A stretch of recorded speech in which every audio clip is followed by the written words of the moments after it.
Welcome to the Supreme Court of the United Kingdom, where today and tomorrow we're hearing two references to the court under the Scotland Act of 1998. The references raise questions as to whether certain provisions of two bills passed by the Scottish Parliament in March of this year are outside the legislative powers of the Scottish Parliament. The references have been made by the UK government, and they're represented by a team of counsel led by Sir James Eadie, Queen's Counsel. So I'll turn now to Sir James and invite him to begin his submission. My Lords, good morning. There are two core issues raised by these references under Section 33 of the Scotland Act, which is at page 500 in the electronic bundle. The references are made, as my Lord Reid has just pointed out, by the UK law officers. The provisions referred are in two Scottish bills, the UN Convention on the Rights of the Child (Incorporation) Scotland Bill, and the relevant bill provisions are at page 23 of the electronic bundle attached to the reference. I think elsewhere in the bundle at page 239, but I'm going to be working from the page 23 one.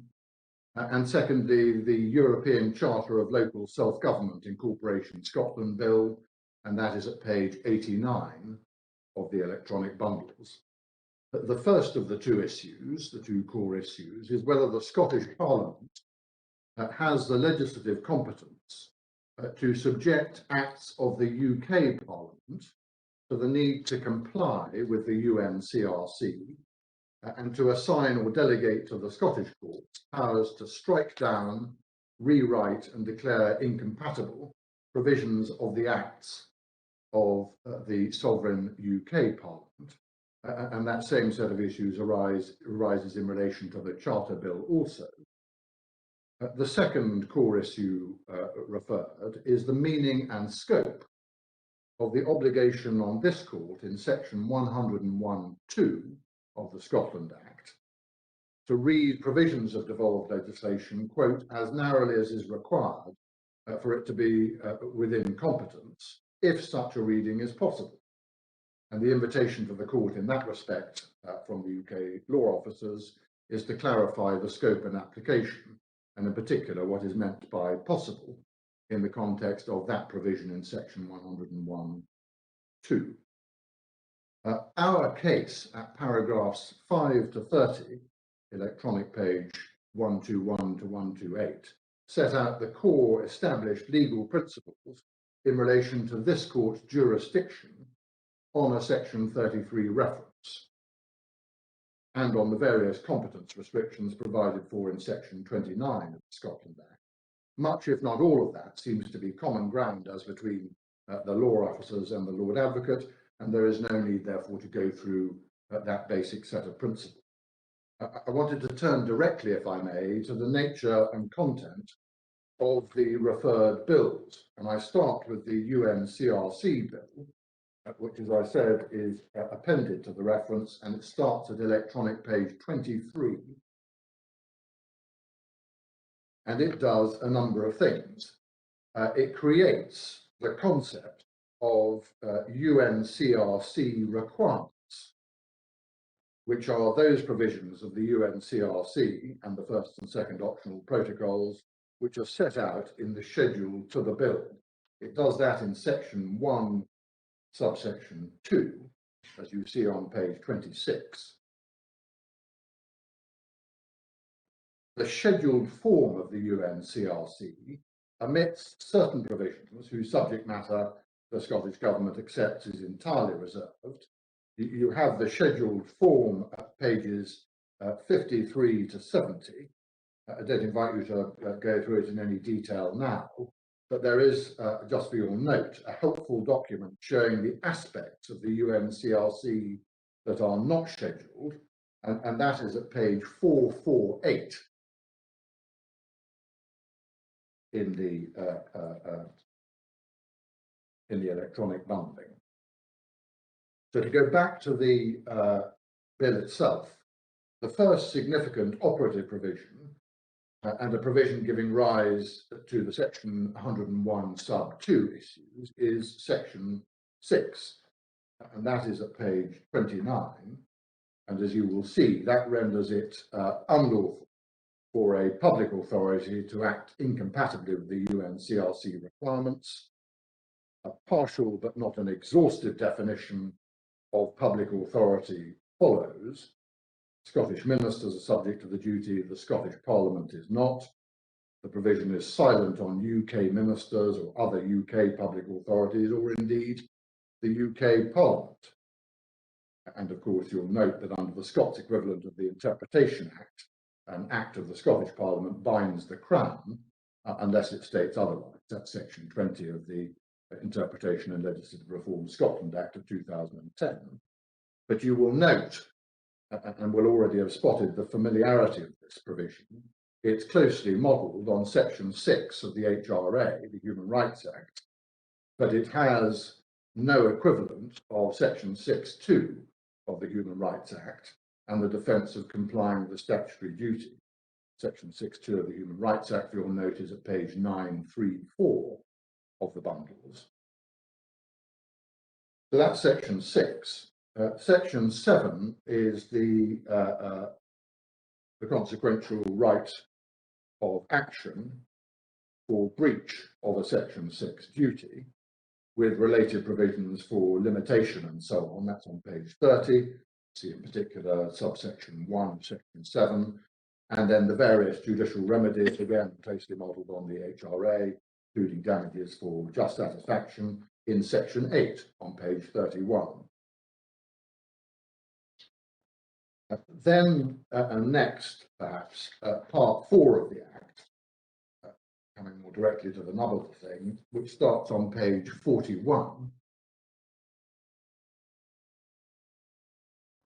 And you'll see in section 18 a requirement to make a statement of compatibility for a bill in the Scottish Parliament and for secondary legislation made by Scottish ministers. Section 19 then imposes the interpretation rule.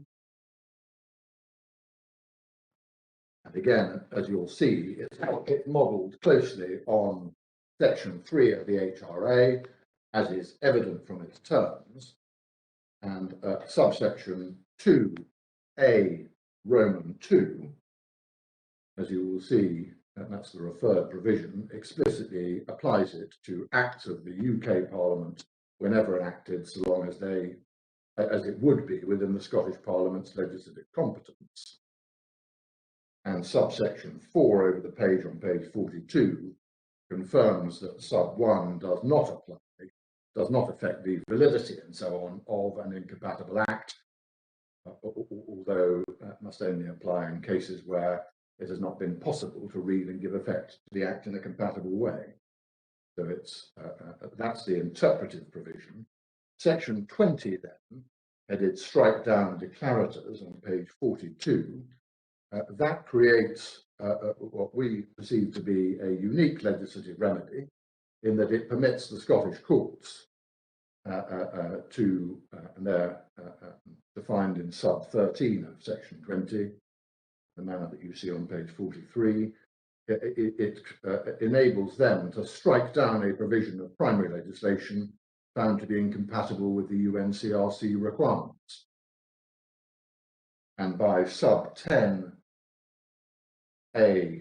you will see that encompasses acts of the UK Parliament, where the enactment would be within the competence of the Scottish Parliament, and the Act received royal assent before section 20 comes into force.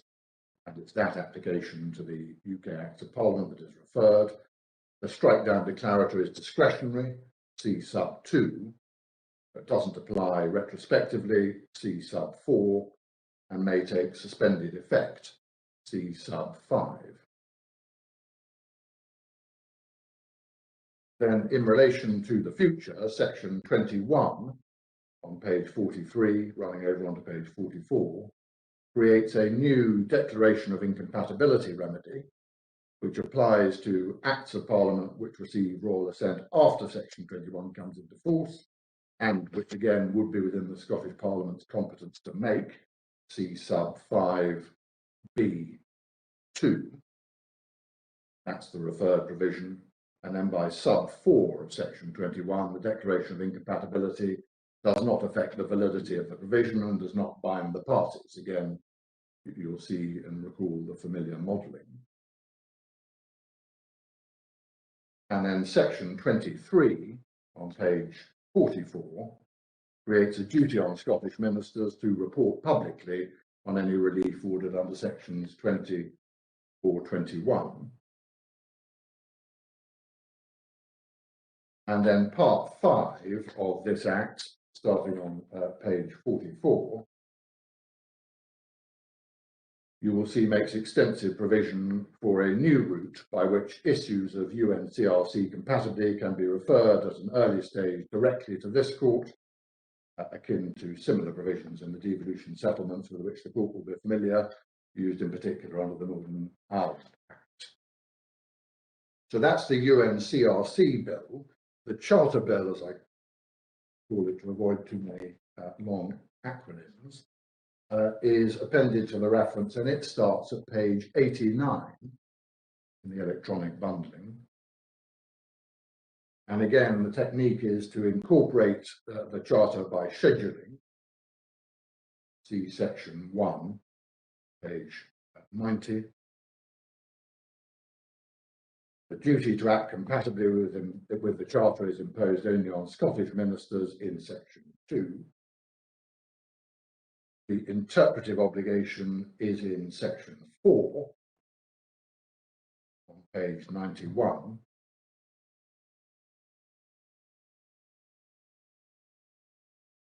As you see, note the terms of sub 1 of that section. By section 1 capital, sub 1 capital A, it applies to acts to the extent they're within the Scottish Parliament's legislative competence. And it's the application of 1A to acts of Parliament, that's of the UK Parliament, that is the subject of reference. And we'll note that by Schedule 1 to the Interpretation and Legislative Reform Scotland Act 2010, which I referred to earlier, act in an act of the Scottish Parliament means an act of the UK Parliament or an ASP, an act of the Scottish Parliament. See for that provisional set of provisions page 1200 in the electronic bundle. The remedial provision is a declaration of incompatibility, see section 5, sub 1 of which makes clear that it applies to proceedings in which the compatibility of an act with the Charter is determined. Under sub 5 of this bill, the Court of Session and the UK Supreme Court can make a declaration of incompatibility, see page 92 sub 5, and it doesn't affect the validity and so on, see sub 6. And sub 7, as you note, of section 5 confirms its application to acts of the UK Parliament, so long as it would be within the competence of the Scottish Parliament. The remedial powers are then dealt with in section 6.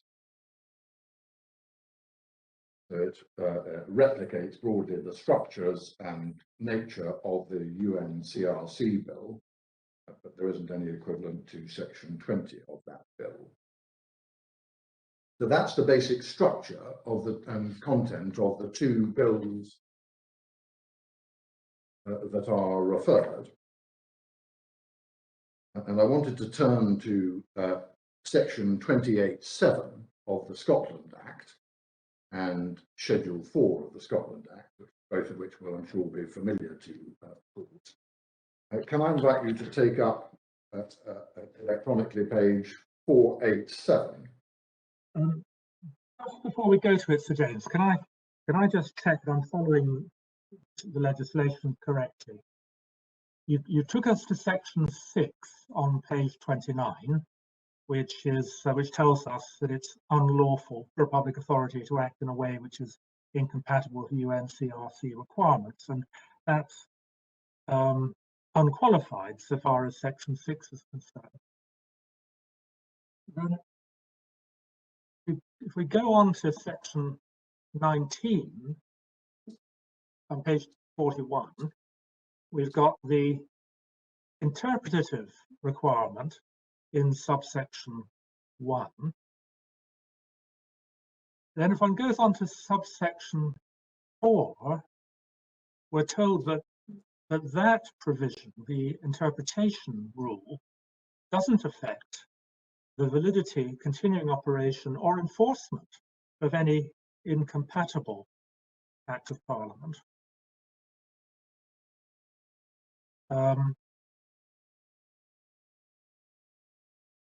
Or of incompatible subordinate legislation, where primary legislation prevents removal of incompatibility. That's a provision that looks a bit like section 6.2 of the Human Rights Act, but in a rather unexpected place, perhaps. Yes, or a bit like the provision in the equivalent provision in relation to section 4 HRA, declarations of incompatibility. Yeah, yes, quite. It is in a rather odd place, I agree. And then if one looks at section 20, on the other hand, although section 19 subsection 4 has told us that the interpretation requirement doesn't affect the continuing operation, etc., of validity of incompatible Acts of Parliament, the court has a discretion to strike them down under section 20 subsection 2.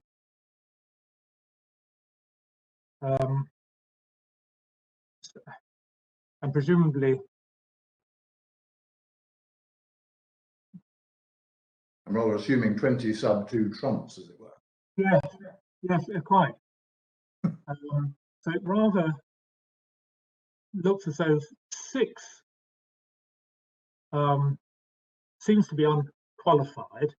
Then there's what looks as it might be a qualification coming in 19.4, but then it seems to be taken away so far as legislation falls within section 20 and is struck down. Although under 4, subsection 4, the effect of the declarator isn't retrospective. It's quite a complex picture that is emerging, isn't it? My lord, it is. And how it's all meant to work and hang together is something that no doubt Mr. Muir can help us with. But they are complex provisions, and how they all interact is quite difficult. I agree. Yes. Particularly as one provision seems to cut across the other, if that makes sense, without explaining quite what the relationship is between them. Yes. And sorry, I'm taking a little time here. Yes, and so far as this court is concerned, under section 20, subsection 2, this court has a discretion to make a declarator, a strike-down declarator, but the discretion as to whether that order should be suspended or not under subsection 5 is given not to this court, but to the High Court of Justiciary, the criminal court in Scotland, by subsection 9. So there we are. So if we had, for example, a case about social security law, and we decided to make a strike-down declarator, it would then go back to the criminal court to decide whether to suspend the effect of the order. Yes. Yeah. Okay. Yeah, I'm not sure there's much clarity on what the policy intent behind that was, but that does seem to be the effect of it on the face of it. Yes, and that, yes, I see. Okay. And it flows from the definition of court in sub 13, but then the limitation of the nature of the court that can exercise the suspensory effect in 9, as you rightly point out. Yes, yes, thank you. I'm sorry, you were taking us to 487. I was taking you to 487, but only to start the argument, as it were, under 28 7 of the Scotland Act, and 487 I hope should get you to section 28 of the Scotland Act.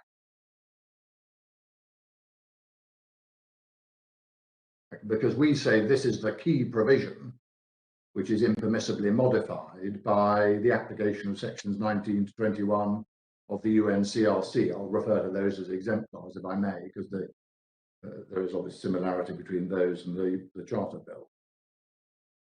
But the purpose we submit, just to start with the basic structure of the Scotland Act in relevant respects, and section 28.7 in particular, we submit that the purpose of section 28.7 is to put beyond any doubt that the plenary legislative power of the Scottish Parliament was not intended to supplant rather, the UK Parliament as the sole and supreme source of legislative authority in Scotland.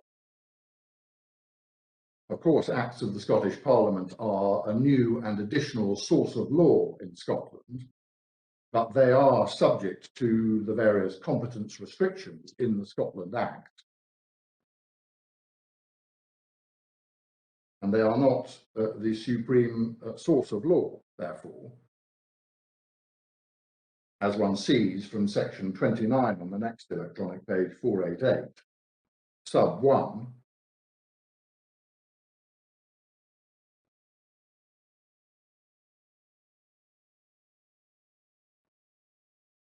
And you see from 28.1, just to flick back, sorry to flick between the pages, 487, that section 28.1 starts, subject to section 29, the Parliament may make laws and so on. And then sub 8 says this section does not affect the power of the Parliament of the United Kingdom to make laws for Scotland. And so as the notes on clauses for the Scotland Bill, which became the Scotland Act, describing what became section 28.7, those notes on clauses indicate that section 28.7's purpose was, as they put it, electronic page 473, but if you need to turn it up, confirming the sovereignty of the UK Parliament. That's its basic purpose. And of course, that significance of 28.7 is underlined by its protection from modification. This is one of the provisions that cannot be modified by the Scottish Parliament. So if you go to section 29 on page 488, section 29 sub 2c, the Scottish Parliament has no competence to breach a restriction in Schedule 4. Then Schedule 4, paragraph 4.1 is the relevant one. That is on page 546.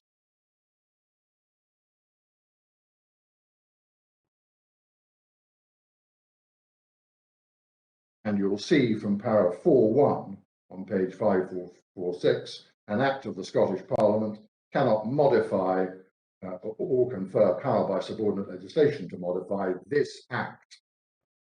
And then there are various exceptions to that, where some provisions of the Act are taken outside that preclusion against modification. And they include, if you just cast your eyes down, paragraph 4 sub 2 Roman 7, sections 28 sub 4 and 5, but they do not include section 28.7. So what Parliament has done, accordingly, standing back and looking at this set of provisions constitutionally, is to protect its own status as the sovereign and supreme legislative authority throughout the United Kingdom within the terms of the devolution settlement, and ensure that the Scottish Parliament cannot modify or cut across that status. And of course, that operates not as an exclusion of competence in the Scottish Parliament in an entire subject matter area. That's what the reserved matters do, as listed in Schedule 5. Instead, and as a separate species of competence restriction, enactments of the UK Parliament are protected against modification. And that is the point, just for your note, I'm going to come to it in due course in a little detail. That's the point that was made by the Supreme Court in the Continuity Bill case at paragraph 51. See for your note, I'll come to it in due course, page 864. So how does section 28.7 operate and what's its nature? I wanted to make three basic starting points in relation to that, so far as relevant to the issues before you. The first is that the Scottish Parliament is, as Lord Reid put it in the AXA case at paragraph 146, page 792 of the electronics if you want it, the Scottish Parliament is, quote, subordinate to the United Kingdom Parliament. The creation by the Scotland Act of a Scottish Parliament with powers to legislate in areas which have not been reserved to the UK Parliament is accordingly, as Lord Hope put it in that same case at paragraph 45, electronic 771, quote, a process of delegation. So James, I'm sorry to interrupt you, but we've lost Lord Lloyd Jones. Oh, I'm so sorry, I didn't spot that. It was just when you took us to page 792. Very good. Well, can I mark that in my notes until we get him back? Yes, certainly.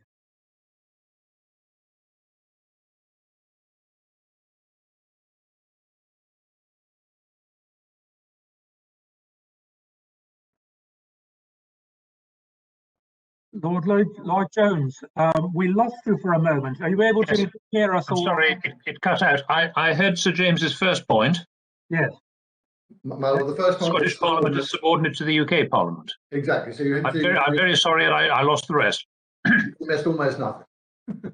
The second bit of that associated with that first point is that the creation by the Scotland Act of a Scottish Parliament with power to legislate in areas not reserved to the UKP, to use that shorthand if I may for the UK Parliament, is, as Lord Hope put it, a process of delegation. And that point is made by Lord Hope in para 45 of AXA, page 771. So the Scottish Parliament is a body to which decision-making powers have been delegated. And of course, therefore, as a subordinate body, exercising powers delegated under statute, the Scottish Parliament is subject to the jurisdiction of the courts to test the competence of its legislative acts in a way that Parliament is not. And the reason for that, by way of contrast with the sovereign UK Parliament, was again explained by Lord Hope at page 772 in para 49 of AXA. As he there put it, a sovereign Parliament is immune from judicial scrutiny because it is protected by the principle of sovereignty. The same point was made by Lord Newburger. Again, I'm not inviting you to turn up any of these references. I'm going to give you the relevant quotes, but if you want them, I'll give you the references. By Lord Newburger, the same point being made in the PLP case about legal aid not being made available to those who lived abroad. In the PLP case at paragraph 20, page 840, Lord Newburger explained, and I quote, in our system of parliamentary supremacy, it is not open to a court to challenge or refuse to apply a statute, save to the extent that Parliament authorises or requires a court to do so. And that, of course, is why the HRA, the Human Rights Act, operates as it does, Parliament having conferred jurisdiction on the courts, even exceptionally, to examine Parliament's primary legislation for compatibility with the scheduled HRA or ECHR rights, and having given them for that purpose the variety of bespoke tools that we all know and love from the Human Rights Act. That's the first point, therefore. The second basic starting point is that in accordance with the principle of legality, legislation cannot override fundamental rights, or, as it was put by Lord Brown Wilkinson in the Pearson case, electronic 1308 at D, can't override fundamental rights, or as Lord Brown Wilkinson put them, the basic principle on which the law of the UK is based, unless the statute conferring the power makes it clear that such was the intention of Parliament. And that principle of legality applies to the Scotland Act itself, as was confirmed and found by this court in AXA again. See in particular Lord Reid at paragraph 153, electronic 793. And in AXA, both Lords Hope and Reid held that the Scotland Act had not, by its general words in section 28, conferred power on the Scottish Parliament to legislate contrary, for example, to fundamental rights or the rule of law. See for that purpose 153 per Lord Reid on page 793 and paragraph 51 per Lord Hope, page 772. And of course, the sovereignty of Parliament, that's the UK Parliament, that the laws enacted by the Crown in Parliament are the supreme form of law in our legal system, is not just a basic principle on which the law of the UK is based, but is a fundamental principle and indeed the foundational principle of our Constitution. See this court in Miller number 2, paragraphs 41 and 42 on electronic pages 899 and 900.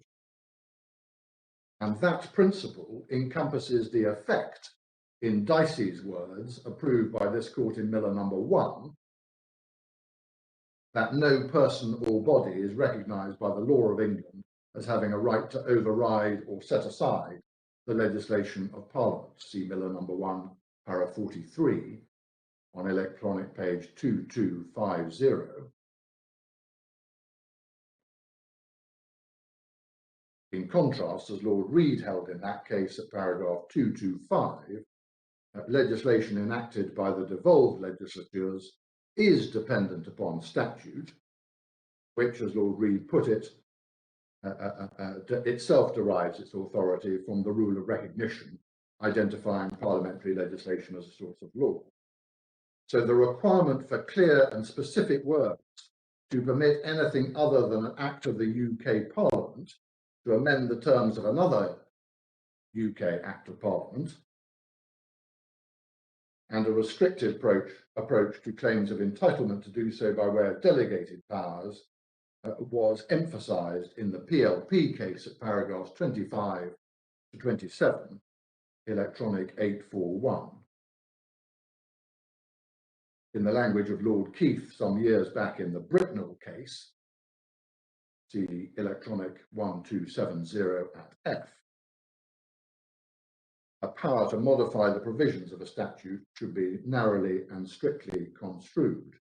So clear words are accordingly required in the Scotland Act to permit the Scottish Parliament to depart from the basic constitutional principle that the UK Parliament is sovereign and retains unqualified legislative supremacy in relation to Scotland, and to enable the Scottish Parliament to confer on the Scots courts extensive powers in relation to the UK Parliament's legislation. And our submission is that neither respondent identifies any such clear words, or indeed any words at all.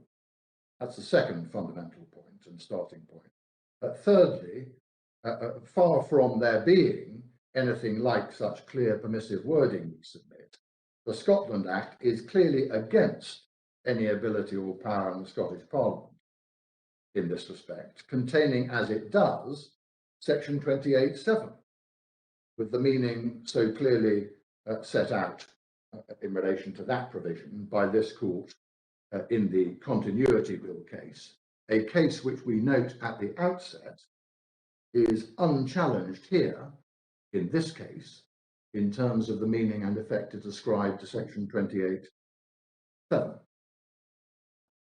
The Lord Advocate's case, as we understand it, is that section 28(7 is, as he describes it, merely declaratory and doesn't actually operate as a competence restriction at all.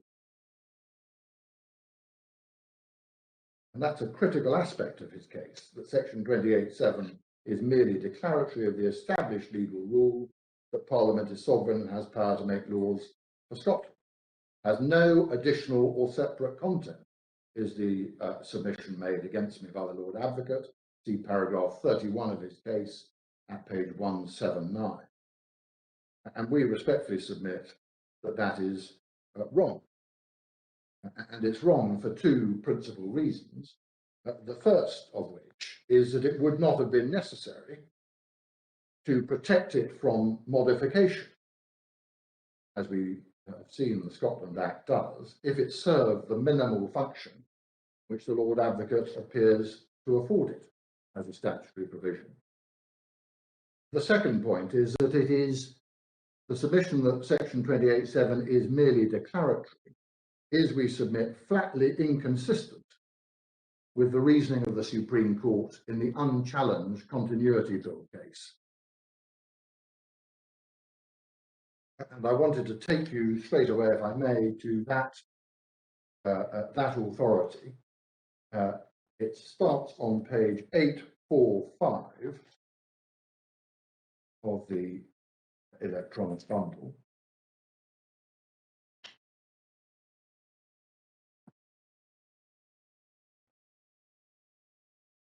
And the relevant part of the judgment begins at paragraph 38 on page 862.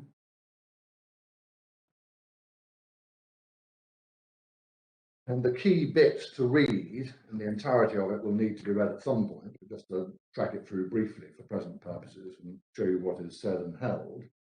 The key bit of it runs from para 37 under the title Whether Section 17 of the Scottish Bill is Outside Legislative Competence of the Scottish Parliament on page 862, through to the end of that little section at the end of paragraph 54 on page 865. And those, we submit, are the critical 3 or so pages for present purposes. Can I just pick up, by way of brief summary, what the court was dealing with and what it held there? The relevant issue in that case, as you will see, starting at 862, concerns section 17 of the referred Continuity Bill. And that was set out at paragraph 38, 39 and 40. Give you a chance to read that so you can see the nature of the referred provision.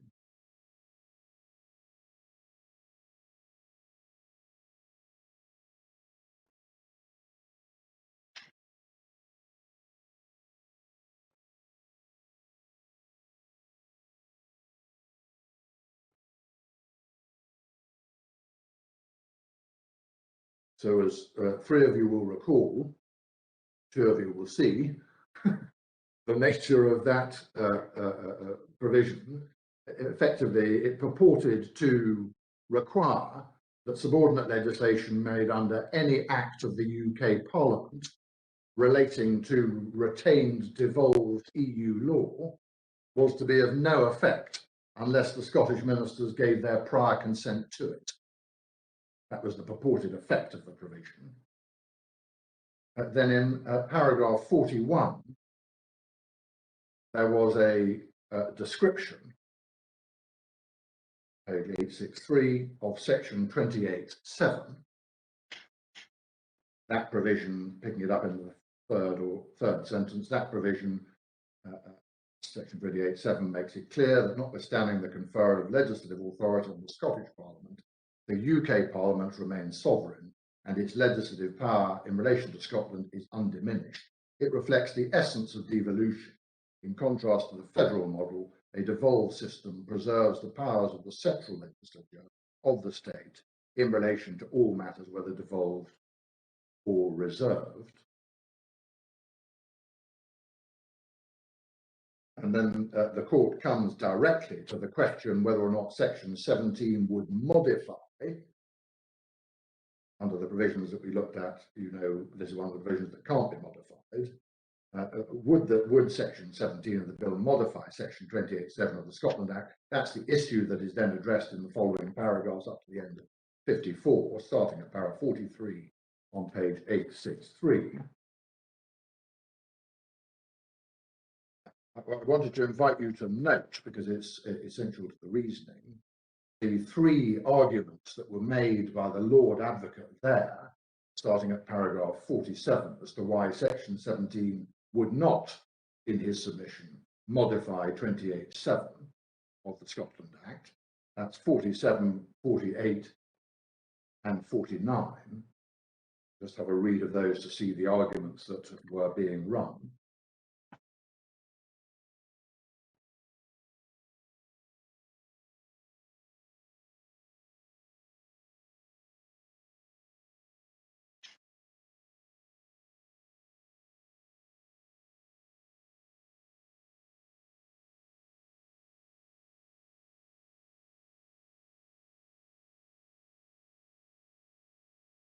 It was being said it doesn't modify section 28(7) for all of those reasons.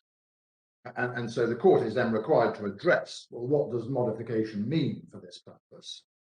And the key principal part of that reasoning, one sees in particular at paragraph 51 and 52. Again, they're rather long to read out, but can I invite you to read those two important paragraphs?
So you'll see perhaps that the key part of 51 at the end, without attempting an exhaustive definition, a protected enactment will be modified by a later enactment, even in the absence of express amendment or repeal, if it is implicitly amended, disapplied, or repealed in whole or in part.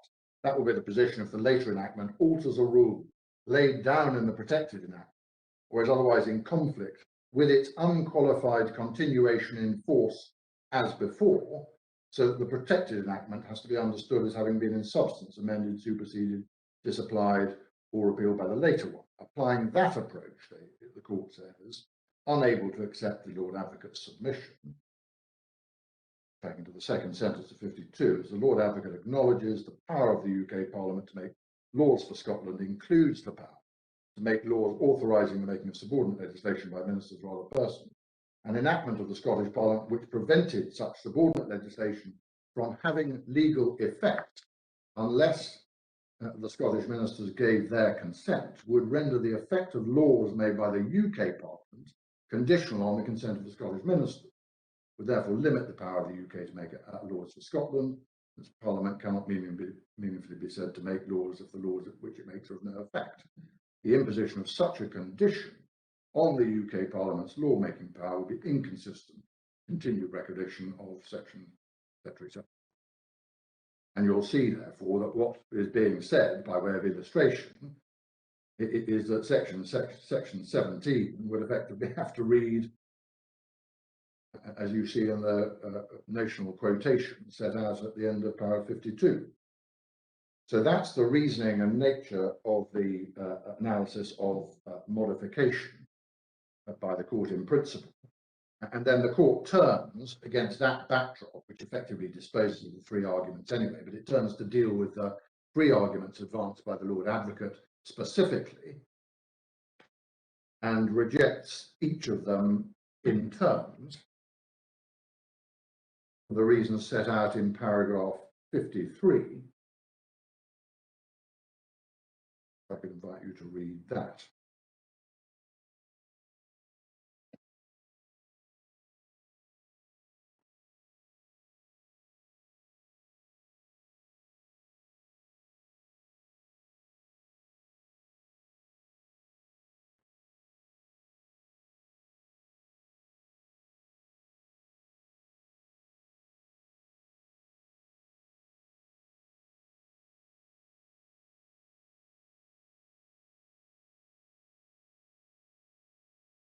We particularly invite you to note the second and the third of those. The second of them, effectively, the argument was, well, don't worry, Parliament can always come back at it later and amend or repeal if it feels like it. That's the provision that the Scottish Parliament has enacted.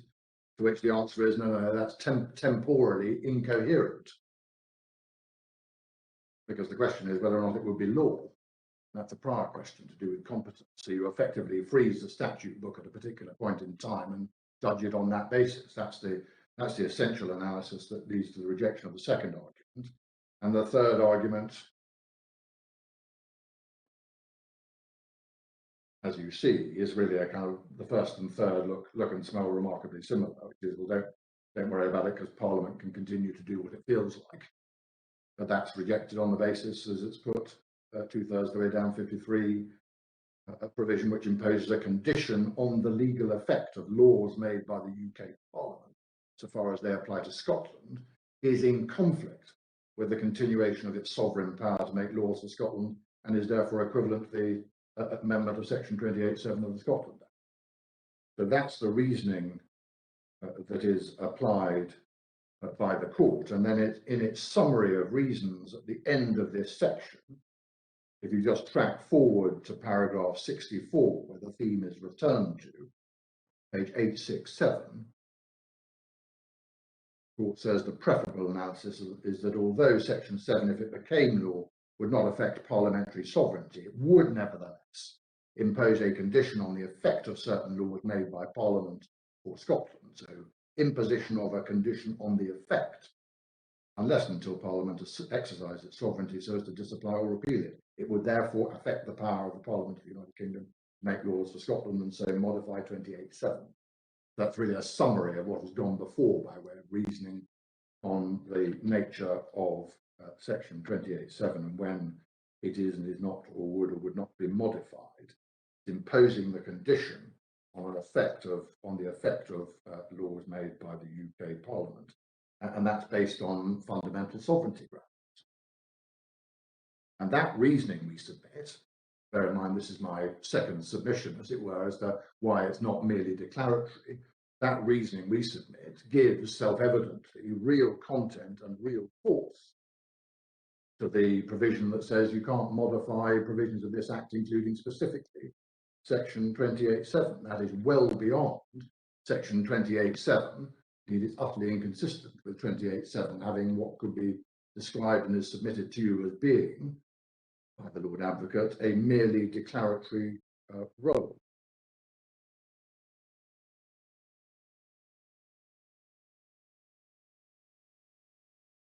And our submission to turn from that, it does have more than a merely declaratory role submission, to turn from that to the modification of section 28(7 in the present context. The only answer that the Lord Advocate gives to the continuity bill case is that the referred provisions here are not the same as the provision in issue on that reference. Well, that is true, but it's no answer to the point of principle. It's no answer to the substance of the reasoning of the Supreme Court in continuity bill in the paragraphs that you've just seen. And our submission is that sections 19 through 21 of the UNCRC bill, take that bill as the example, each of those provisions does indeed modify section 28(7, applying that reasoning. And I wanted to make 4 submissions in support of that it does modify case.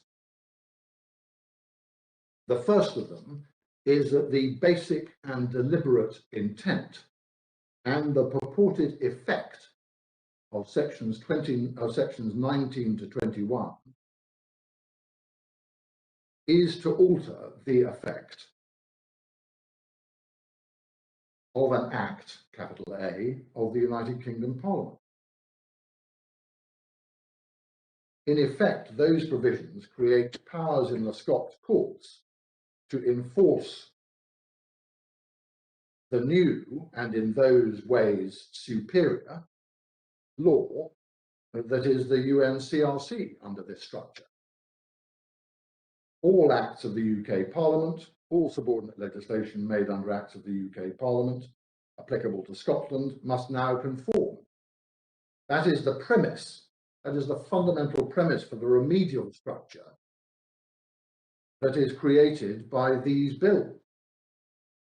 And each of the core effects and the core remedial sets of provisions does so, whether by interpreting those provisions in a manner not intended by the United Kingdom Parliament, scrutinising a provision of primary legislation passed by the UK Parliament for compatibility, or outright striking down of the continued legal effect of said provision. Indeed, those section 19 to 21 provisions impose, we respectfully submit, extraordinary and unique impacts, including UK Parliament legislation not meaning what it would otherwise mean because of the introduction of a special rule of interpretation, and UK legislation, UK Parliament legislation being capable of being DOI, Declaration of Incompatibility, that's a verb, or even struck down.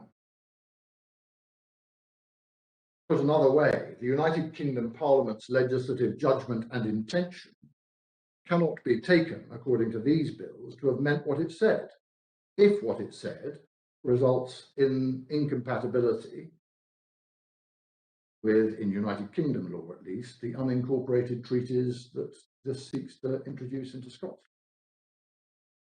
In effect, the provisions create a new gateway to legislative validity and legislative effect. That is, compliance, in the view of the Scottish courts, with the UNCRC, to take that as the example. And the position is really not very different, we submit, to this. Suppose that the Human Rights Act had never happened, and that the Scottish Parliament had then enacted it as a piece of Scots legislation and applied it to acts of the UK Parliament. It would be impossible to contend, we submit, that that does not amount to a modification of section 28(7, applying the reasoning and the continuity bill case. And this is no different. So that's the first point. The second point, the second submission, is that the impact on the legislative authority and supremacy of acts of the United Kingdom Parliament is plain. In relation to past legislation of the UK Parliament, sections 19 to 21 would prevent acts of the UK Parliament and subordinate legislation and so on from having the effect intended by the UK Parliament in all of the ways I've just gone through. And in relation to future legislation of the UK Parliament, if the UK Parliament is to avoid that risk of incompatibility by reference to legislation it's not yet passed or approved, it will have to confront the terms of the UNCRC bill, that becomes an act, on each occasion that functions the legislative for which might conceivably concern children or young persons.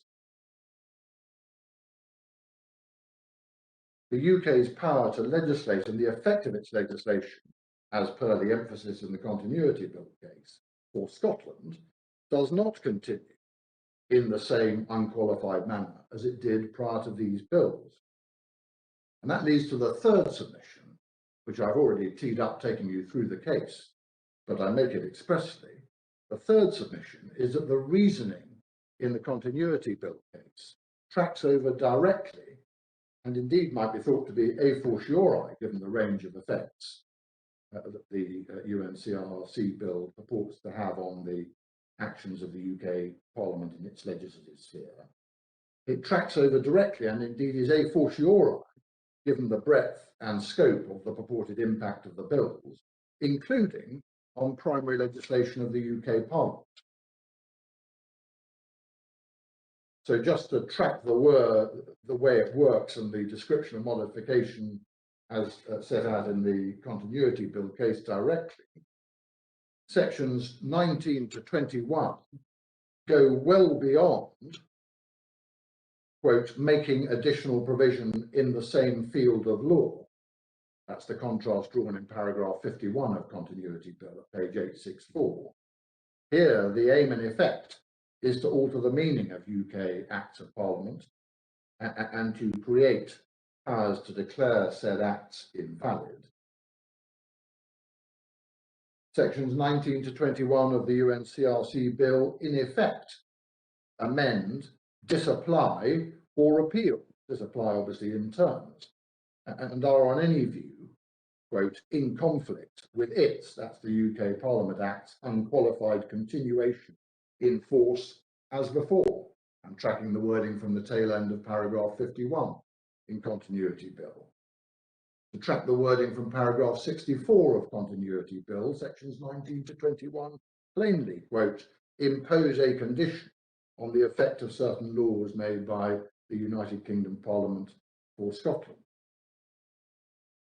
Of course, there, that's in the Continuity Bill context, one was dealing with subordinate legislation made by UK ministers under powers of a UK Parliament Act.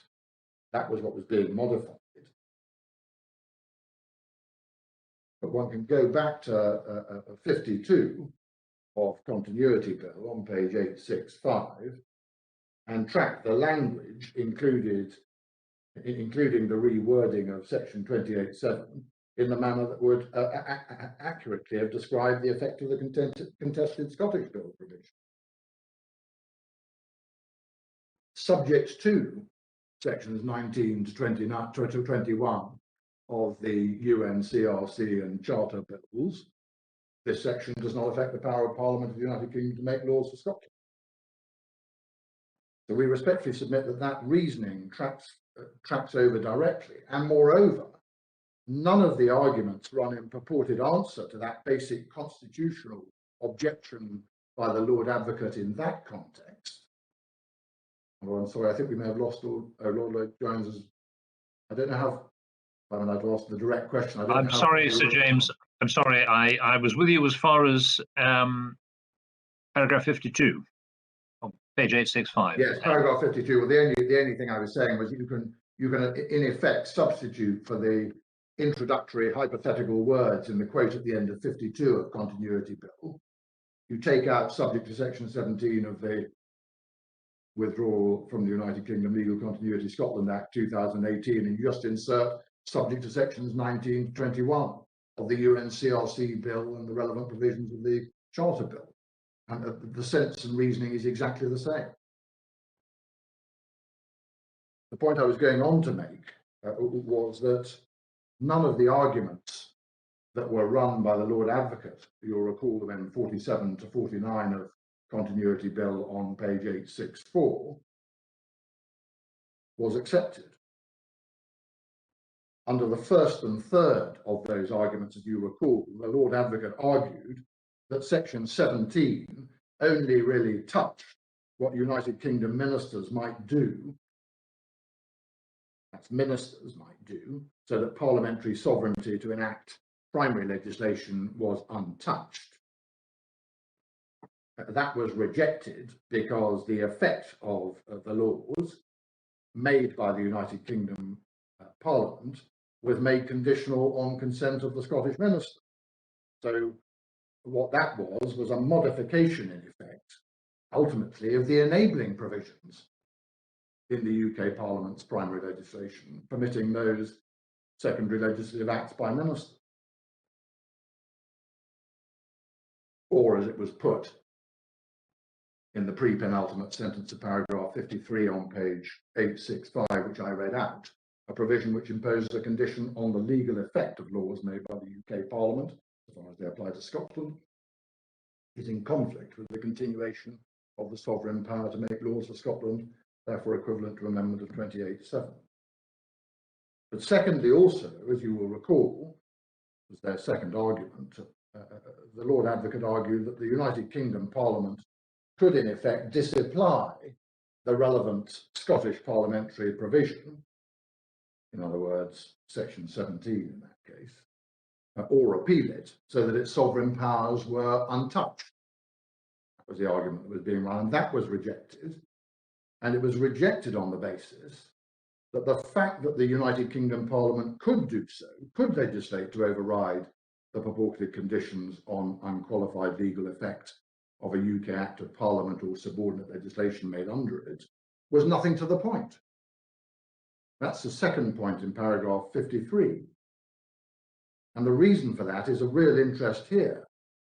The question for the Supreme Court under the Scotland Act, reasoned the Supreme Court in that second point in paragraph 53, was whether if the bill was enacted, section 17 would be law, quote. The alternative, if it was incompetent, being not law. And so it wasn't any answer to say that it might in future be disapplied or repealed, because what you need to do in determining competence is to freeze the statute book effectively, both parliamentary in the UK and Scotland acts and provisions. You freeze it and you say, right, well, at this point in time, is it law? And it's temporally illogical and incoherent, temporally illogical and incoherent under the scheme of the Scotland Act, therefore to advance an argument that says, well, hang on a second, someone else could do something differently in the future. In that case, it happened to be UK parliamentary reaction. It would equally apply, the same logic would apply to legislation made in future by the Scottish Parliament. And that was important there, and it is important here. What it does is to indicate that the competence analysis is a current one. You take the state of the statute book at the present, and you examine what are currently UK Acts of Parliament, and indeed Acts of the Scottish Parliament. And it's irrelevant to the competence analysis that there may be future changes as to the state of that statute book, whether through future Scottish legislation or future UKP legislation. The question is whether on the current state of the law, the Scottish Parliament measure would affect the unqualified continuation in force as before of UK Acts of Parliament. So it is irrelevant to the analysis what the Scottish Parliament might choose to do in future. And we respectfully submit that that line of thinking, although no doubt brilliant and original in the terms of the Continuity Bill judgment itself, is not entirely novel. But we see something very, very similar, we respectfully submit, in the judgment of Lord Mance in the Medical Costs Bill reference at paragraph 32 on page 2125 to 6. And we submit that that sets out what is essentially a similar line of thought.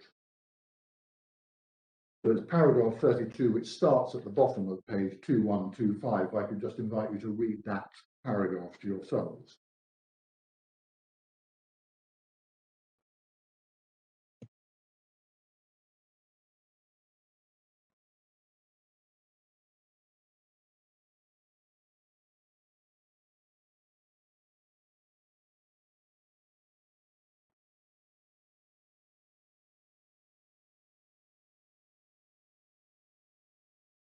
As you see in that short paragraph, what Lord Mance is effectively saying is that the competence there of the Welsh Assembly could not be assessed by reference to competence routes it could have taken but did not.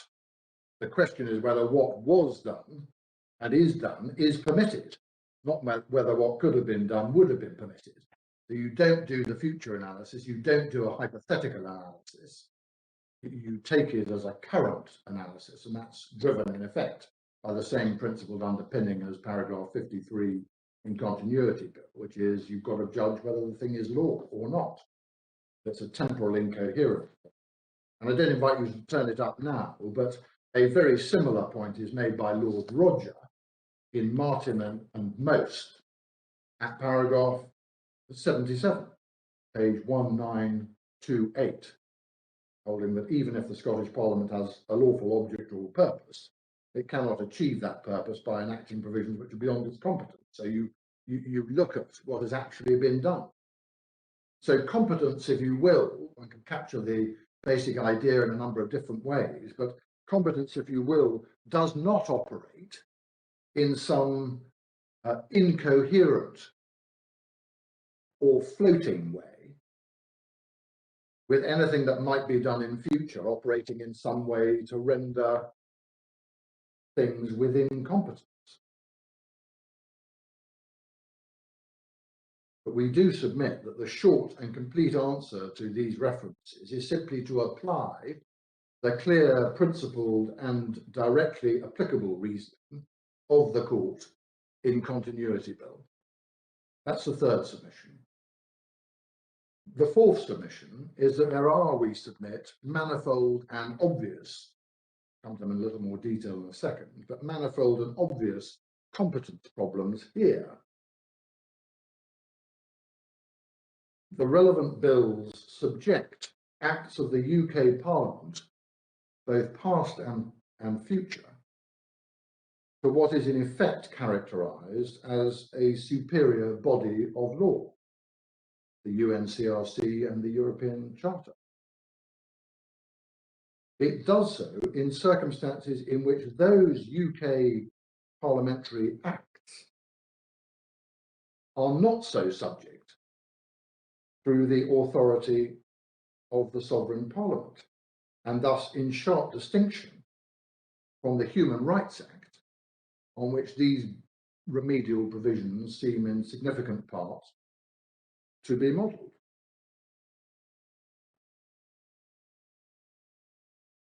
The bills do not restrict the introduction of the UNCRC in that way to legislation of the Scottish Parliament only. Instead, what the bills do is ultimately and in effect to delegate to the Scottish courts the variety of issues that need to be decided, and to delegate what is in effect a hypothetical question. In other words, a question that not merely breaches the currency of competence principle identified in continuity, but has not yet been and will not ever be confronted by the Scottish Parliament itself about whether an act of the United Kingdom Parliament in question would be within the competence of the Scottish Parliament to make or to change.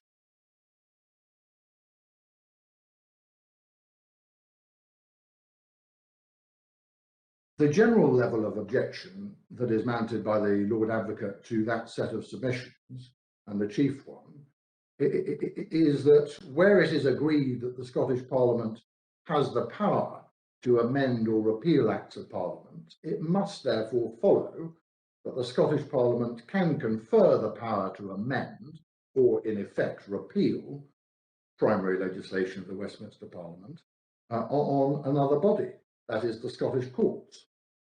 And we respectfully submit that that is a false analysis. The overarching answer to it is that this suite of powers, sections 19 to 21, to take the UNCRC bill as the example, conferred on the Scots courts, modifies UK Parliament Acts, and thus section 28(7, for all the reasons that I've given. Of course, it is right that Scots law, in terms of legislation, comprises both acts of the United Kingdom Parliament applicable to Scotland and also acts of the Scottish Parliament within its devolved competence.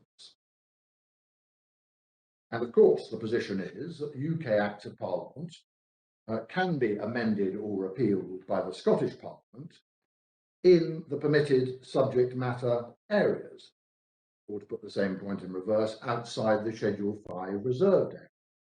But, and there are three big buts,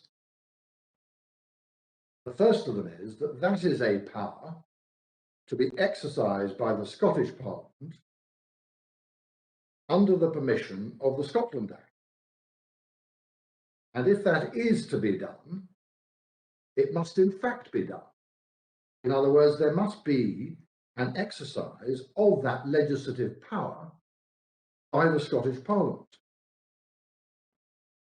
There's no permission in the Scotland Act to delegate that legislative function to the courts, in effect on the hypothetical assumption that the Scottish Parliament might or might not be able to do so.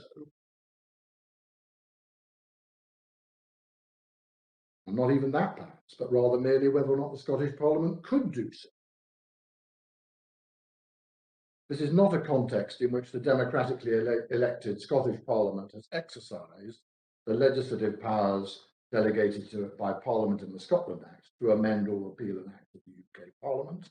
It simply purported to permit the Scottish courts to exercise the range of remedies over all legislation, including acts of the UK Parliament.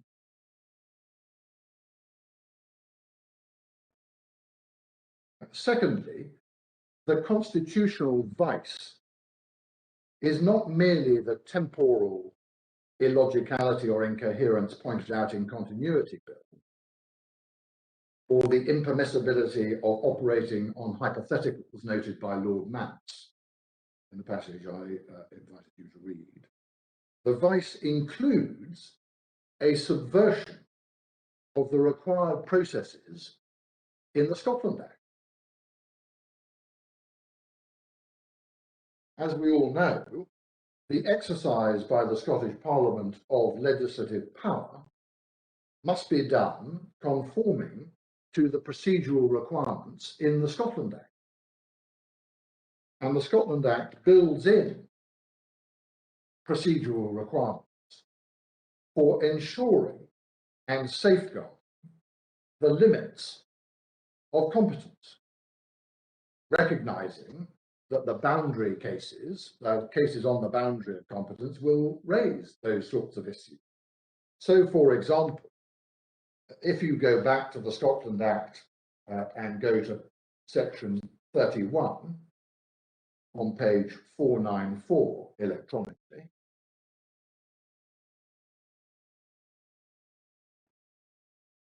you will see that before Scotland and the Scottish Parliament legislates, you've got a series of requirements built into the Scotland Act that are designed to ensure that the requisite statement is made on or before the introduction of the bill in the Scottish Parliament. The minister is required to state his or her view that the provisions of the bill would be within the legislative competence of Parliament. So you've got a statement akin to the section 19 HRA declarations, but you've got that in relation to that's the control of the first line of control in relation to ensuring that bills that are brought forward are within competence. Then in section 32 and section 33,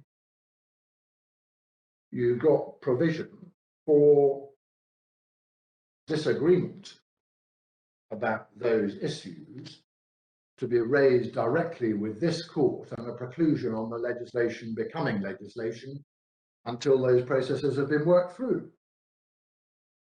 Again, very well known route to this court, effectively, to determine in limine whether or not there is a competence problem or there isn't.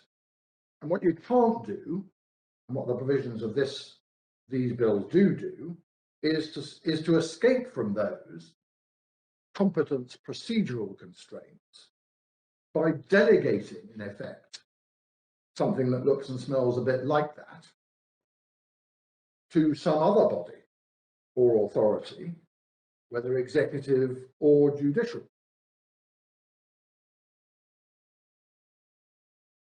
What this scheme of legislation in the UN CLC bill seeks to do is to apply a whole new set of conditions on how acts of the United Kingdom Parliament might work and are to be interpreted and may be valid. And the question, therefore, is what would happen in relation to an act of the UK Parliament, which is in future said to be problematic by reference to the UN CRC? What would actually happen? What's the process that would be followed? Well, the answer to that is that under the provisions of the UN CRC bill, you don't bother with any of this section 29, sections 30, 31, 32, and all of that. You don't bother with any of it. Rather, the Scottish courts would have to address two rafts of questions. Firstly, whether the provision of the Act of the UKP, that's the provision of the Act of the United Kingdom Parliament, was one that the Scottish Parliament would have had hypothetical/theoretical competence to enact amend or appeal, what I call stage 1. And secondly, if so, but only if so, that's what I call stage 2, whether it was incompatible with the UNCRC as some form of superior body of law. But if there are issues at stage 1, they would not be dealt with in accordance with the scheme in the Scotland Act at all. The Scottish courts would determine them without reference to that procedure cutting in. There will be no requirement for the disciplines provided for in section 31. Indeed, not even the procedural protection to ensure that a party such as the AGS could protect the interests of the United Kingdom Parliament. Is that because there's no requirement that you be notified, or indeed you have no statutory right of intervention? My lord, no. But that's why we say it's a subversion of the processes that are set out in the Scotland Act. And it's worth at least chasing through how the issue of incompatibility with the UNCRC in relation to a UK Act of Parliament would play out. Well, the answer to that, it would go straight to the Scottish courts. They would have to determine, first of all, whether it was within competence, hypothetically, without any of that discipline of Scottish ministers saying it would be, that any of the processes that then follow being applicable. And as fundamentally, with the power in the Scottish courts to strike down legislation not being referenced, not being acted upon or exercised by the Scottish Parliament at all, but by the Scottish courts. And in relation to stage 2, even assuming that the Scottish courts gave their hypothetical tick, as it were, to competence, suddenly the Scottish courts are now applying a new, and in effect, and given the remedial scheme they seek to set up, a superior form of law, which would trump the effect intended by the United Kingdom Parliament in the legislation, which has not subjected its legislation to that superior form of law, per contra the HRA, where it did so. But none of those fundamental and constitutional objections is met or answered by pointing to the fact that if it chooses legislatively so to act, the Scottish Parliament can, in theory, and within the competence limits, I emphasise, imposed by the Scotland Act, amend or repeal legislation of the United Kingdom Parliament. So that's the second big but. The third big but is that it is no answer, we suppose, to say that the Scotland Act recognises the conferral by the Scottish Parliament of delegated powers on Scottish ministers. See, for example, paragraph 1.1 of Schedule 4, referring to an act of the Scottish Parliament conferring power by subordinate legislation to modify, identify provisions. That is no answer, because those powers can be exercised only and within the sphere permitted and delineated by the Scotland Act.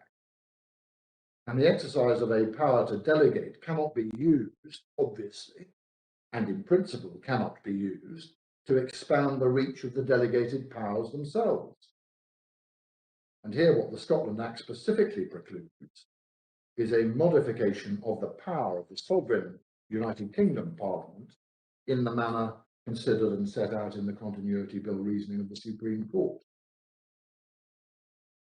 So we submit that the device which is said to keep this within the competence of the Scottish Parliament is the idea that the Scottish courts can determine whether the Scottish Parliament would have or could have the competence to make or alter the relevant provisions of the UK Parliament Act.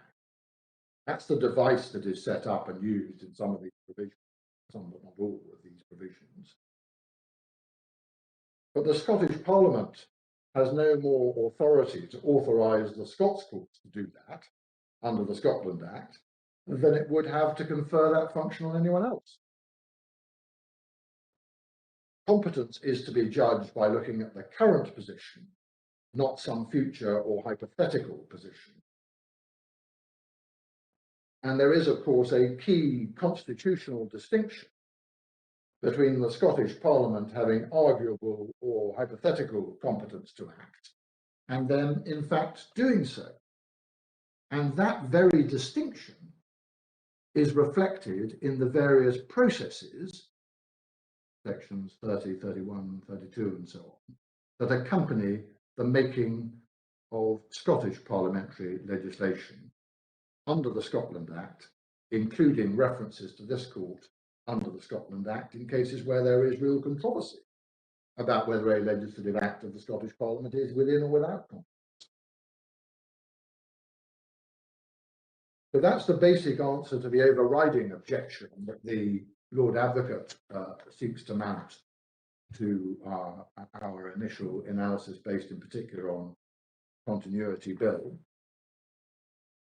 How then is there an impermissible modificatory effect in relation to each of the referred provisions? It may just be worth spending a little time on each of the referred provisions to see what they do and what the answers are and where the argument is raised in relation to each of them. And I start, if I may, with section 19, or its analogue in section 4 of the Charter Bill. So section 19 is the interpretive provision, as you know. If you want it before you, it is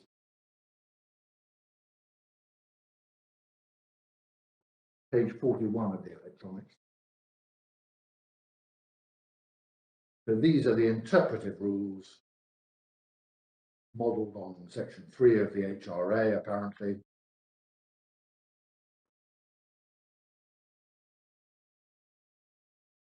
That it is intended to be modelled on section 3 of the HRA, or the acknowledgement that that's what it's trying to do, is evident from two references, which you don't need to turn up, but which I give you just in case. It may be self-evident from its face that that's what it's trying to do. The UNCRC explanatory notes draw that analogue at paragraph 74, page 362, and the Charter Bill policy memo, again at paragraph 74, on page 416. And relying on that analogy, the Lord Advocate appears to submit that because section 3 of the HRA does not infringe parliamentary sovereignty, section 19 cannot do so either. That's a submission that appears to be made. Two answers to that. The first of them is that there is an obvious and fundamental constitutional point of distinction. Section 3 of the HRA is a provision which the United Kingdom Parliament directly enacted itself for the United Kingdom, specifically in relation to all legislation, including its own. And of course it is the position that the sovereign Parliament can make provision for specific rules of interpretation which depart from existing canons or principles of interpretation. The implementation of a provision so made, as these courts, as your court has pointed out on numerous different occasions, gives effect to that sovereignty rather than undermining it. That's the will of Parliament. But none of that rationale, none of that sovereignty basis applies in the case of a subordinate body, such as the Scottish Parliament, seeking to apply such rules of interpretation so as to alter the effect of United Kingdom Act of Parliament by reference to a higher body of international law, such as the UNCRC, higher on the international plane. So that's the first and fundamental point. And secondly, we submit that distinction matters.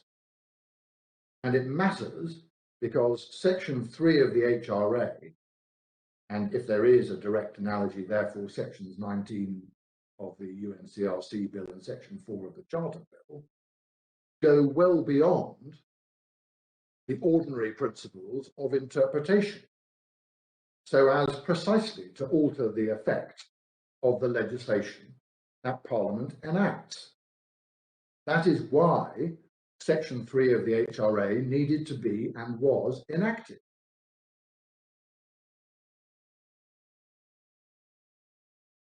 And it is not, that is, Section 3 is not a general canon of interpretation, even within the sphere of its own operation.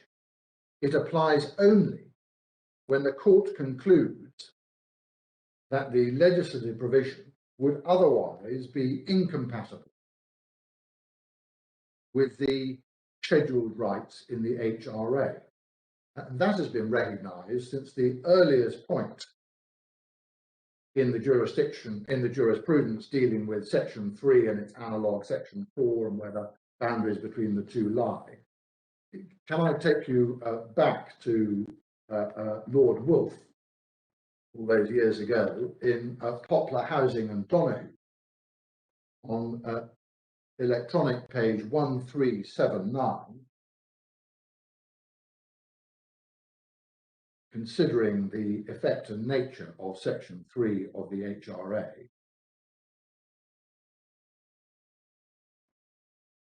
And can I invite you to read in particular that final paragraph on page 1379. Difficult to overestimate the importance. Applies to legislation before and after the HRA comes into force, mandatory in its terms. Case of legislation predating the HRA, where the legislation would otherwise conflict with the ECHR, Section 3 requires a court now to interpret legislation in a manner it would not have done before the HRA came into force.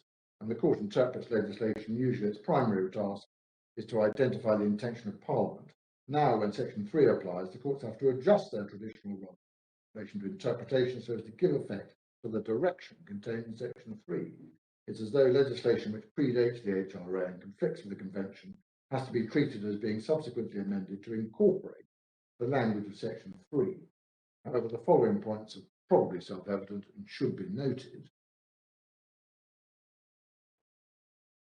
And then you'll see what is said in the remaining parts of the judgment on page 1380, if you just cast your eye down at that.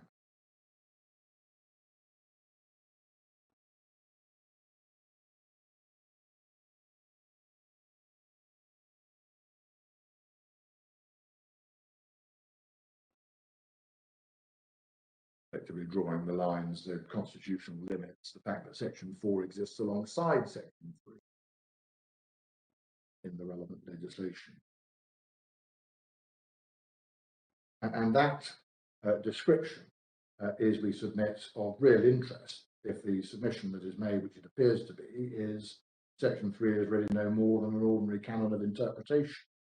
It was introduced as a special rule and needed to be introduced as a special rule precisely because of its radical effect.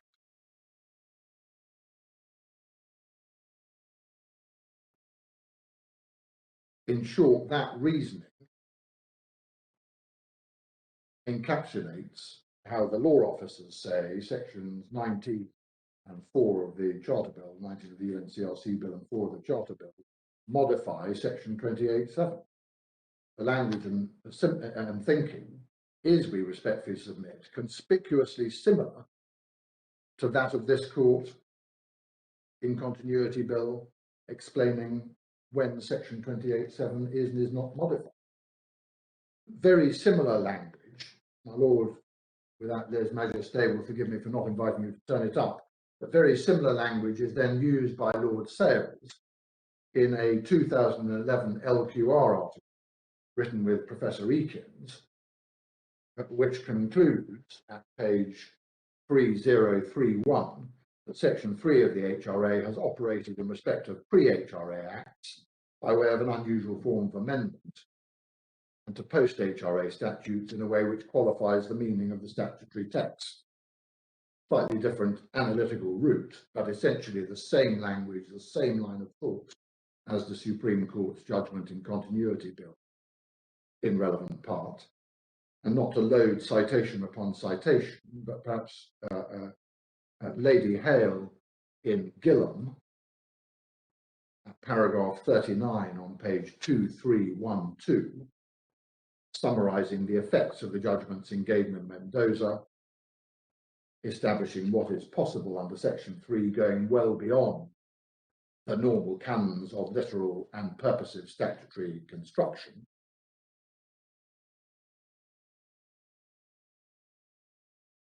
And C also, in a not so regularly cited but very, very clear analysis of what sections 3 and 4 of the HRA together are doing, see Lord Hobhouse in paragraph 128 of Wilson on page 1708.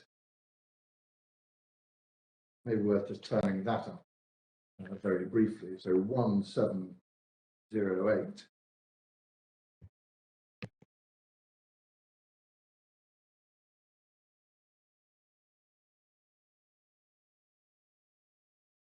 And it may be worth just starting, if I may invite you to start. Can I just invite you to read the two paragraphs, 127, because obviously section 4 is to some extent the flip side of section 3. And I invite you to read 127 and 128 on page 1708. Just those two, if I may. They're rather too long to read out.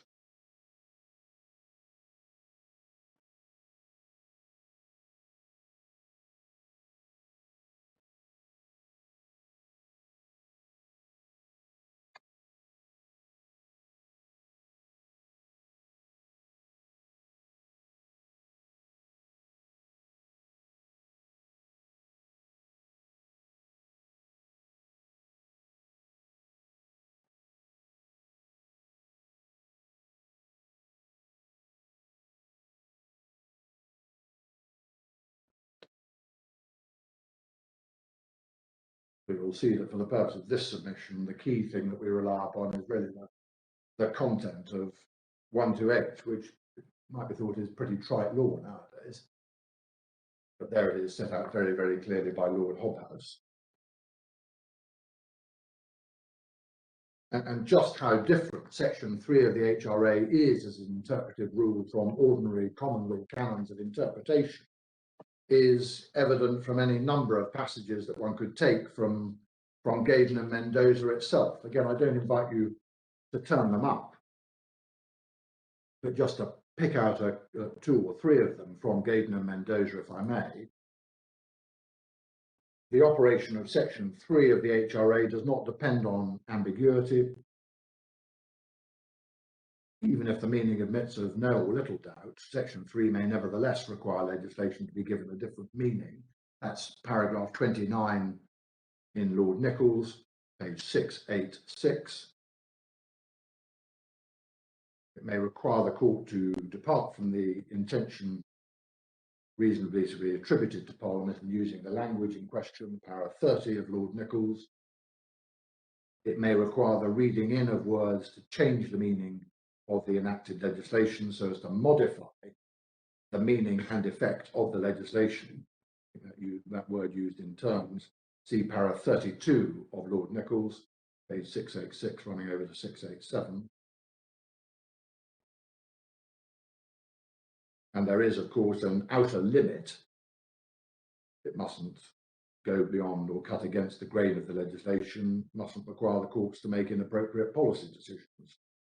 Again, Lord Nichols, this time in para 33, and Lord Roger at paragraphs 114 to 115 on page 703. And one can compare the language, perhaps particularly in Lord Nichols' judgment in Gaydon, with this court's discussion of what constitutes an impermissible modification in section 28(7, and it is no surprise that the core of what section 3 permits is in precisely the same term. It modifies the effect of an act of the UK Parliament. It departs from and qualifies the meaning and intention of Parliament as otherwise enacted in primary legislation.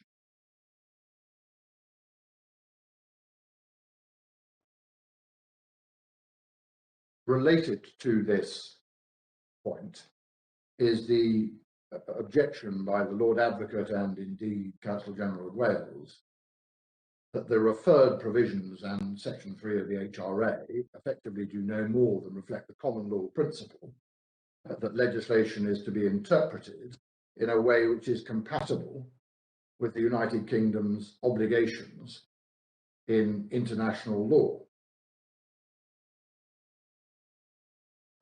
That submission would, I suspect, have come as something of a considerable surprise to the frequent courts, including the House of Lords, which were confronted with the whole variety of attempts made, I think led by Lords Leicester and Pannick, in effect to introduce the ECHR into domestic law in advance of the HRA being enacted.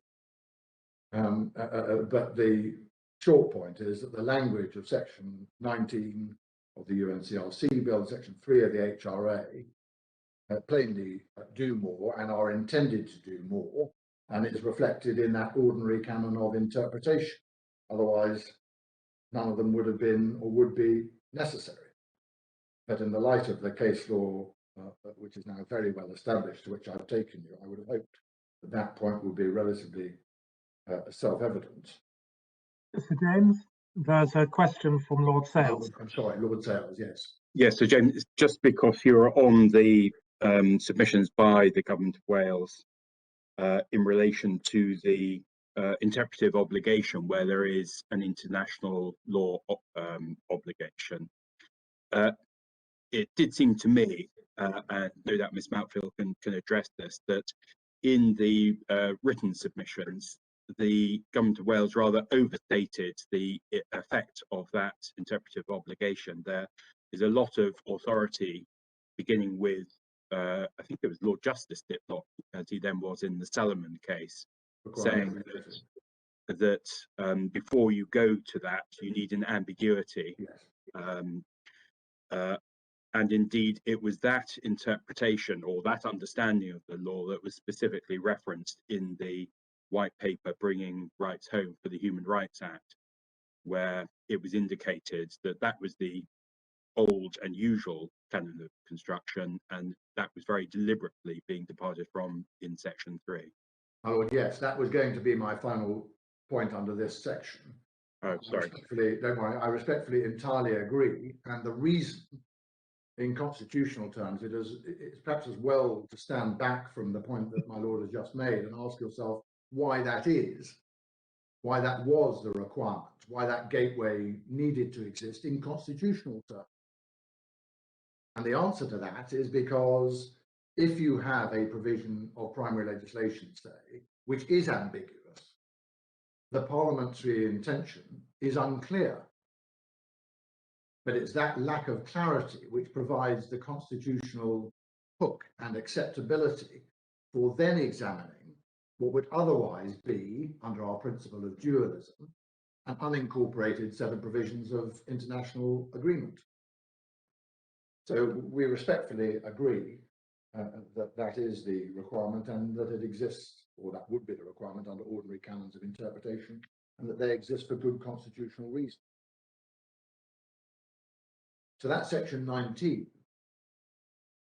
But so far as Section 20 is concerned of the UNCRC bill, that provision permits the Scottish courts to invalidate provisions of the sovereign parliament.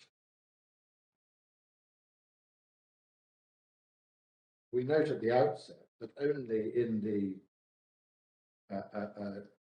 specific context of EU law has that outcome been possible, and then only because of specific legislative provision to that effect in the 1972 Act, which we don't need to go back to.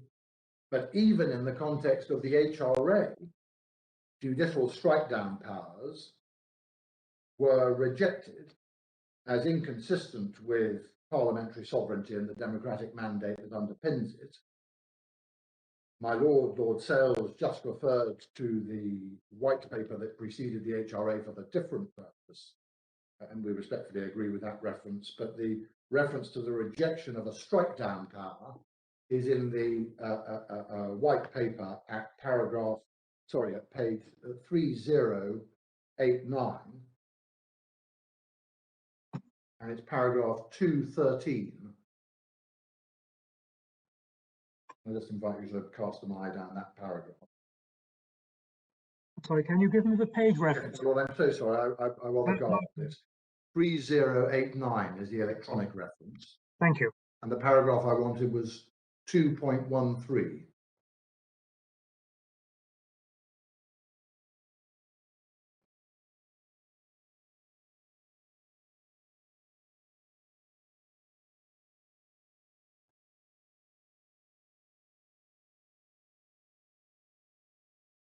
Maybe worth whilst you're there, just having a quick look at 2.14 as well.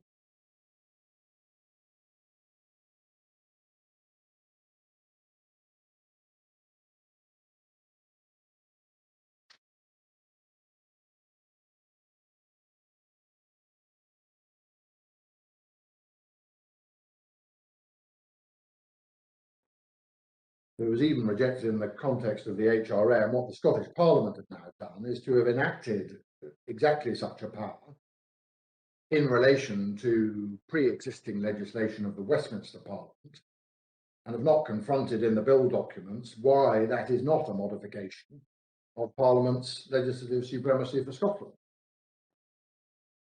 The argument now advanced by the Lord Advocate, of which we note no trace appears in the bill documents, is that Section 20 is simply a statutory mechanism preferable to the application of the doctrine of implied repeal, and Parliament should be jolly grateful for the remedial discretion that it encompasses.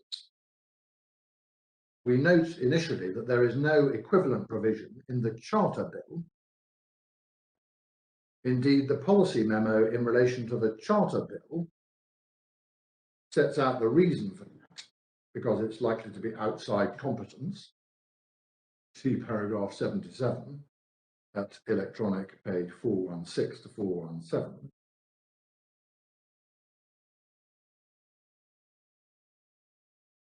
The Lord Advocate's implied repeal argument is, we submit, barely developed and wrong.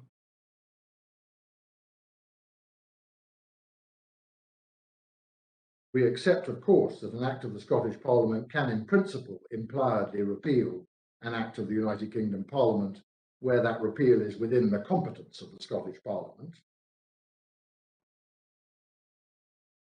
But this argument, we submit, suffers from all the difficulties I went through earlier, subjecting United Kingdom parliamentary acts to a superior body of law, delegating issues including hypothetical competence issues to the Scottish courts. And talking of implied repeal cannot mask or answer those problems. The problems exist because implied repeal appears to involve the repeal of any UK Act of Parliament which the Scots courts might hold that hypothetically the Scottish Parliament could repeal, and which is in their judgment, that's the judgment of the Scottish courts, inconsistent with the UNCRC. More fundamentally, or as fundamentally, the Lord Advocate does not explain on what basis it could be said that a provision of an act of the United Kingdom Parliament already enacted would have been impliedly repealed by the UNCRC bill. Which provision of the bill and how, given the generality of the wording that has been used? There's no suggestion in the case law of the Human Rights Act, for example, that any provision of the HRA has operated impliedly to repeal primary legislation which is incompatible with the Convention right. Indeed, in the additional paragraph that I invited you to read in the white paper, it specifically rejected the HRA taking precedence over an earlier conflicting act. See para 2.14 of the white paper preceding the HRA at 3089 to 90. And that is not surprising, particularly given that not only is there a general presumption against implied repeal, but that presumption is particularly strong where it is a general provision which is said impliedly to repeal an earlier specific provision. See the principle in Benyon at page 2996. And that isn't an issue of labelling, as the Lord Advocate appears to suggest, but an issue of constitutional substance. Finally, the Lord Advocate argues that there is no modification of section 28(7) of the Scotland Act by section 20 of the UNCRC bill, because section 20 does not apply to the future power of Parliament to legislate for Scotland. That, we submit, cannot be right. The Lord Advocate argues, on the one hand, that section 28(7) of the Scotland Act is declaratory of long-standing constitutional principle, but on the other hand, that section 28(7) is only relevant to future legislation. Parliament's power to legislate for Scotland existed before section 20 came into force, or comes into force, just as it will do afterwards. And of course, that power is rendered by section 28(1) of the Scotland Act, subject to the Scottish Parliament's ability, within the other competence restrictions, to legislate, amend or repeal previously enacted primary legislation. But that is a qualification clearly adopted on the face of the devolution legislation itself. It isn't an endorsement or permitting the courts to strike down such legislation. And it adopts an analysis which differentiates between the levels of Parliament sovereignty on a temporal basis, which might itself be thought to be a modification which qualifies that sovereignty. We respectfully submit that section 20, with its radical power, is clearly a modification of 28(7). Section 21, then, or section 5 in the Charter Bill, section 21 of the UNCRC Bill and 5 of the Charter Bill adopt a model based on section 4 of the HRA and permit the use of an incompatibility declarator. And the issues and the analysis here we submit mirror the issues and the analysis under section 19 of the UNCRC bill. One of the incidents of parliamentary sovereignty, UK parliamentary sovereignty, that has long been held by the courts to exist, is that the courts have no function in relation to acts of the UK Parliament other than to construe and apply them. That's a principle that goes back as far as Lord Reid in the Pickin case, R-E-I-D, Lord Reid, in the Pickin case, page 1253 in the electronic book. I think it goes back quite a lot further than that, Sir James. So one can go back to the Edinburgh and Dalkeith Railway Company case in the middle of the 19th century. You know, all we can do is look at the parliamentary role. Yeah, my lord, I think that's the very case which is cited by Lord Reid on right, very well. 253, so you're ahead of your namesake, or your differently spelled namesake. So if you go to 1253, you'll see the citation from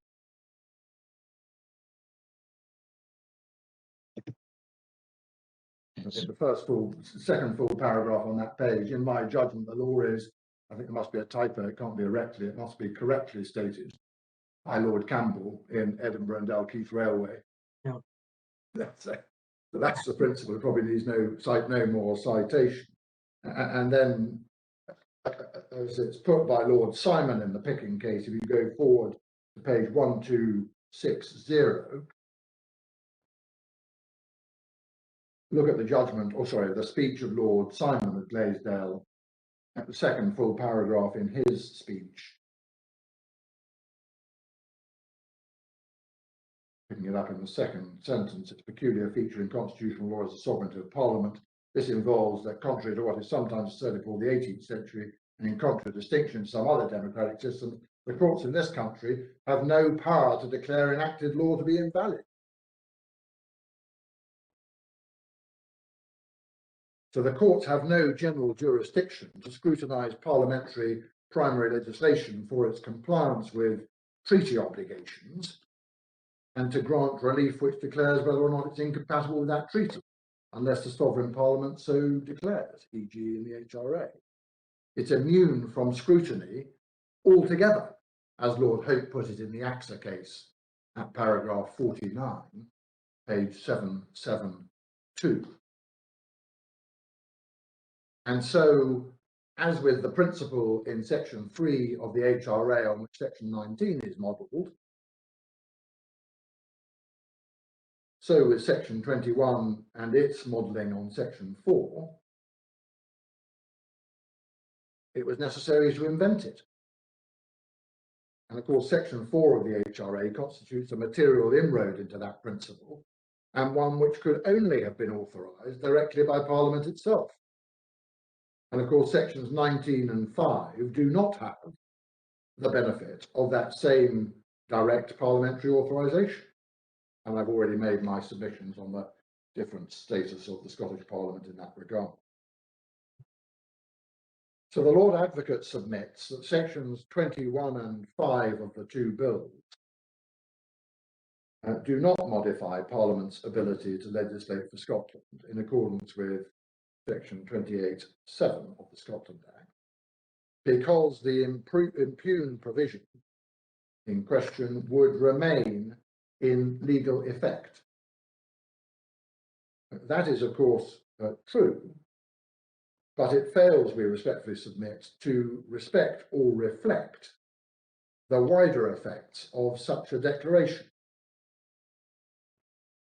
Well, if I can just give you those before the short adjournment, then there'll be a, as it were, a natural break in the submissions, and I'll be able to go on to section 102 afterwards, if that's acceptable. The three problems in terms of the effects of that sort of declarator are, we submit as follows. One, identified incompatibilities may be remedied by regulations made by Scottish ministers instead of by an act of the Scottish Parliament, see section 33 of the UKSC. So the democratic role of the Scottish Parliament in relation to incompatible UK acts is not only outsourced to the courts to identify the provisions and the extent of incompatibility, but is then also outsourced to the executive to remedy them. Secondly, and not addressed by the Lord Advocate at all, is the issue which arises from the absence in either bill, most conspicuously perhaps in the UKCRC bill, of any equivalent to section 6(2) of the HRA, where a provision of a UK Act has been declared incompatible, it remains law, but a person complying with it is afforded no defence because of the legal duty it continues to impose, that compliance would, or at least might, be unlawful under the UKCRC bill, and could, for example, therefore sound in damages. It'd be a failure on the part of a public authority to act compatibly with the UKCRC requirements, contrary to section 6(1) of the bill. So the exclusion of a section 6(2) HRA equivalent appears to have the effect, intended or otherwise, of rendering a provision subject to a section 21 declarator de facto invalid, because a damages claim will remain open. And thirdly, of course, there is the practical and intended pressure placed on Parliament not to legislate incompatibly with the UKCRC, even though that is a sovereign power which Parliament clearly has. It requires Parliament, in effect, that's the UK Parliament, to legislate differently so as to avoid the section 21 declarator issues. So in this context, we submit, this provision is inconsistent, to track back to the continuity wording like the other ones, with the unqualified continuing United Kingdom parliamentary sovereignty and power to legislate for Scotland. So those are the three provisions. My Lord, sorry, I've gone a little bit over, but that may be a convenient moment to break. Can I just ask, the provisions concerned with remedial regulations in section 32, are they predicated on a declaration of incompatibility? It rather looks to me as though they're Well, I'm not sure they are triggered by no. it. But Under I think subsection 2, the condition seems to be simply that the Scottish ministers consider there are compelling reasons for making such regulations. well, I think that's right. I think you're right to draw that to your attention. I rather skipped over that bit in our notes, and that stands in contrast with section 6 of the Charter Bill, Yeah.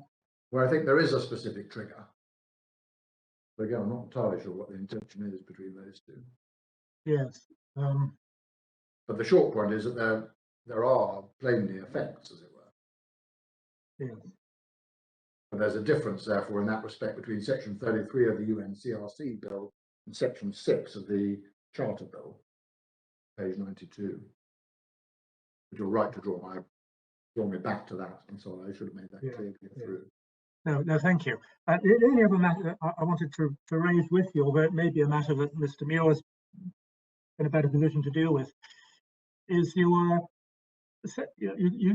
referred repeatedly to the Scottish courts, and sections 19 to 21 are certainly concerned with the Court of Session, the High Court of Justiciary, and the Supreme Court. But the effect of section 6 is more general, and the remedies available under section 8 can be granted by any court or tribunal.